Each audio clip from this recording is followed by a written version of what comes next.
नाही, पण जेव्हा हे गावाला कळालं तेव्हा तिथून जे आलं याची कल्पना कधीही मुंबईकरांनी केली नसेल।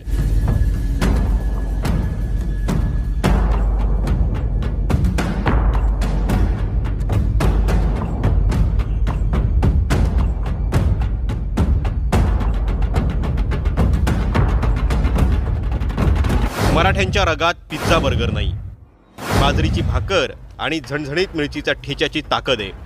आणि हीच ताकद पुरवण्याचं काम केलं गावानं।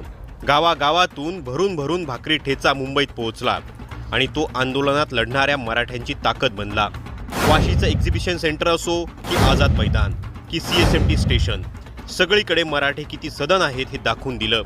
आणि राहिला प्रश्न सिविक सेन्सचा, तर हे शहरातले शहाणे जेव्हा कोकणात किंवा इतर ठिकाणी जातात तेव्हा त्यांच्या बिस्लरीच्या बाटल्यांची घाण तिथं सोडून येतात, कुठेही घाण करतात, कचरा